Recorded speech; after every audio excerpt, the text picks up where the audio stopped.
الفتنۃ الکبریٰ کا تسلسل ہے۔ وہ جو عبداللہ ابن سبا کا پیدا کردہ عظیم ترین فتنہ تھا، اسی کا ایک نتیجہ حضرت علی کی شہادت بھی ہے، لیکن وہ بات ذرا تفصیل سے سمجھنی ہوگی، اور اس کے لیے میں ممنون احسان ہوں۔ حال ہی میں ایک کتاب چھپی ہے، ڈاکٹر سید رضوان علی ندوی، وہ محقق ہیں تاریخ کے، انہوں نے بڑی تاریخی تحقیق کے بعد جو باتیں بیان کی ہیں وہ میں آپ کے سامنے رکھ رہا ہوں۔ عرب میں جنوب مغرب کی کونے میں، جہاں یہ یمن بھی آباد ہے، اس کے اوپر نجران ہے، اسی علاقے میں یمامہ کا علاقہ کہلاتا ہے۔ یہاں ایک قبیلہ آباد تھا، بنو تمیم۔ یہ جو لوگ تھے بڑے کرخت مزاج، جنگجو، اکھڑ، ضدی، اور جس بات کو ایک دفعہ مان لے اس پر اڑ جانے والے اور مر مٹنے والے۔ یہیں سے فتنہ پہلا اٹھا تھا، سب سے بڑا جو نئے جھوٹے نبی کھڑے ہوئے تھے ان میں سب سے بڑا تو مسیلمہ کذاب تھا، یہی تو علاقہ تھا، اور اس کے خلاف اس فتنے کی سرکوبی میں کتنے صحابہ، 1200 صحابہ ایک جنگ کے اندر شہید ہوئے، جن میں 500 جو ہیں وہ حفاظ تھے رضی اللہ تعالیٰ عنہ اجمعین۔ تو یہ لوگ جو یہ تھے بڑے زوردار تھے۔ اس قبیلے کے بارے میں حضرت عمر رضی اللہ تعالیٰ عنہ نے ایک بڑی عجیب حکمت عملی اختیار کی، ان کو وہاں سے اکھاڑ کر اور ایران کی سرحدوں پر آباد کر دیا، اب جہاں پر جہاد ہو رہا تھا، تاکہ ان کے اندر جو یہ جنگجوئی ہے یہ اب اس مقصد کے لیے استعمال ہو، اب وہ دارالاسلام کی توسیع کے مقصد کے لیے استعمال ہو، اور وہ ہوئی۔ حضرت عمر نے 2 چھاؤنیاں بنائی تھی رضی اللہ تعالیٰ، کوفہ اور بصرہ، کیونکہ ظاہر بات ہے کہ اب جو اسلام کا دائرہ پھیل رہا تھا اور اسلامی حکومت پھیل رہی تھی، اور زیادہ تر جو ہے مشرق کی طرف پھیل رہی تھی، ایران اور خراسان وغیرہ کی طرف، تو اب مدینے سے اس کا کنٹرول اتنا آسان نہیں تھا، فاصلہ تھا، تو چھاؤنیاں بنائیں تاکہ یہ اس سرحد کے اوپر یہ موجودہ مرکز رہے، یہاں فوجیں موجود رہیں، کہیں کوئی بغاوت ہو تو اس کو کچلنے کے لیے وہ قوت فوری طور پر دستیاب ہو سکے۔ یہ لوگ ہیں کہ جو عبداللہ ابن سبا کی فتنے سے سب سے زیادہ متاثر ہوئے۔ ان کی مزاج میں وہ کجی تو تھی نا، حضرت عمر بھی ان کا جو ایک مضبوط کنٹرول تھا انہیں دبائے رکھا ہے، اور ان کا رخ جو ہے ایک دوسری طرف موڑ کر اس سے اسلام کو فائدہ پہنچایا۔ لیکن اس کے بعد جب فتنہ جو آیا یہ عبداللہ ابن سبا، تو سب سے بڑھ کر یہی لوگ اس کے ماننے والے، اور انہی میں سے وہ لوگ تھے جنہوں نے جانیں بھی دے دی ہیں، جنہیں حضرت علی نے زندہ جلایا ہے، اس لیے کہ وہ کہتے تھے کہ علی خدا ہے۔ اے علی تم خدا ہو، تم ہمیں آگ میں جلا رہے ہو، یہ تو تم ہمارا امتحان لے رہے ہو۔ وَلَنَبْلُوَنَّكُمْ بِشَيْءٍ مِّنَ الْخَوْفِ وَالْجُوعِ وَنَقْصٍ مِّنَ الْأَمْوَالِ وَالْأَنفُسِ وَالثَّمَرَاتِ، اب وہ اس آیت کو اپنے اوپر منطبق کر رہے ہیں۔ تو یہ جو کرخت لوگ تھے، انہوں نے در حقیقت جو ہے عبداللہ ابن سبا کے کردار میں سب سے بڑا رول پلے کیا، اور انہی کے ہاتھ میں حضرت عثمان شہید ہوئے رضی اللہ تعالیٰ۔ اور اس کے بعد انہوں نے حضرت علی رضی اللہ تعالیٰ عنہ کو اپنے گھیرے میں لے لیا، کیونکہ انہی کی کثیر تعداد موجود تھی مدینے میں جب حضرت عثمان شہید ہوئے۔ اس کے بعد اب ظاہر بات ہے کہ کوئی نہ کوئی تو خلیفہ ہونا چاہیے تھا۔ حضرت طلحہ سے کہا گیا، انہوں نے معذرت کر لی، حضرت زبیر سے کہا گیا، انہوں نے معذرت کر لی۔ اب ظاہر بات ہے کہ حضرت علی آخر امت کو چھوڑا تو نہیں جا سکتا تھا بغیر امام کے، انہوں نے قبول کر لی، اگرچہ حضرت حسن روکتے رہے کہ ابا جان یہ ان لوگوں کی بیعت جو ہے آپ قبول نہ کیجیے۔ حضرت حسن تو ان میں سے ہیں جو حضرت عثمان کے دروازے پر کھڑے تھے پہرے دار کی حیثیت سے، حسن اور حسین رضی اللہ تعالیٰ عنہ، انہیں تو معلوم تھا فتنہ جو کون لوگ ہیں۔ اس کے بعد حضرت علی رضی اللہ تعالیٰ عنہ نے اسی حکمت سے، جس حکمت کے تحت حضرت عمر نے یہ چھاونیاں آباد کی تھی، دارالخلافہ بھی مدینے سے کوفہ منتقل کر دیا تاکہ پورے عالم اسلام کو کنٹرول کیا جا سکے اس مرکز کے ساتھ۔ اس کا نتیجہ یہ نکلا کہ اب گویا کہ حضرت علی کے گرد ان لوگوں کا گھیراؤ مکمل، کوفے میں یہی تو آباد تھے، کوفی یہی تو تھے، حضرت عمر نے انہیں لا کے یہاں آباد کیا تھا۔ جب حضرت علی نے کوفے کو اپنا دارالخلافہ قرار دیا تو گویا کہ ان کا پھر عمل دخل بہت بڑھ گیا۔ ایک طریقے سے یوں کہا جا سکتا ہے کہ انہوں نے اب حضرت علی رضی اللہ تعالیٰ عنہ کو اپنے محاصرے میں لے لیا۔ چنانچہ جنگ جمل کے موقع پر یہ ہوا ہے کہ صلح ہو گئی تھی، حضرت عائشہ رضی اللہ تعالیٰ عنہ کے جو نمائندے تھے اور ادھر سے حضرت علی، صلح ہو گئی تھی، طے ہو گیا تھا کہ ہاں قاتلین عثمان کو جو ہے ان کو سزا دی جائے گی، قصاص لیا جائے گا حضرت عثمان کی قتل کا۔ لیکن ان لوگوں نے 10,000 آدمی کھڑے ہو گئے کوفے کے اندر، ہم سب قاتل ہیں عثمان کے، لوگ قصاص ہم سے اگر لے سکتے ہو،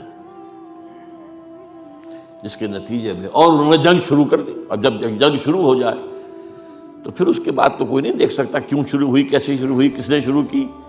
اب تو یا مارو یا مرو، دو ہی باتیں ہوتی۔ 10,000 مسلمان ایک رات میں شہید ہوئے جنگ جمل میں۔ اب اس کے بعد حضرت علی رضی اللہ تعالیٰ عنہ کی خلافت جو ہے حضرت امیر معاویہ نے ماننے سے انکار کر دیا۔ جب تک قاتلین عثمان کو سزا نہیں دیتے ہم بیعت نہیں کریں گے۔ یہ نہیں کہ دعویٰ کیا ہو کہ میں خلافت کا حقدار ہوں، یہ نہیں، لیکن یہ کہ آپ کو ان کو سزا دینی چاہیے۔ اب یہ تھا وہ مخمصہ جس میں حضرت علی رضی اللہ تعالیٰ عنہ وہ فرماتے تھے تم میرا ساتھ دو تو میں ان قاتلین عثمان سے سزا جو ہے ان کو سزا دے سکتا۔ ادھر انہیں پتا تھا کہ میں سرنڈر کرتا ہوں تو مجھے علی تک تو پہنچنے کوئی نہیں دے گا، راستے میں ختم کر دیں گے رضی اللہ تعالیٰ عنہ۔ تو یہ پیچ تھا ایک جو ایسا پڑا ہے۔ اب اس میں جب حضرت معاویہ اور حضرت علی کے مابین فیصلہ کن جنگ ہوئی، جنگ صفین جسے کہتے ہیں، جس میں 70,000 مسلمان ایک دوسرے کی تلواروں، تیروں، نیزوں سے قتل ہوئے۔ اس موقع پر حضرت معاویہ کی طرف سے ایک آفر آئی، قرآن مجید کو نیزے پر اٹھا کر لوگوں نے کہا کہ یہ خون ریزی بند کر دو، ہم قرآن کا فیصلہ ماننے کو تیار ہیں۔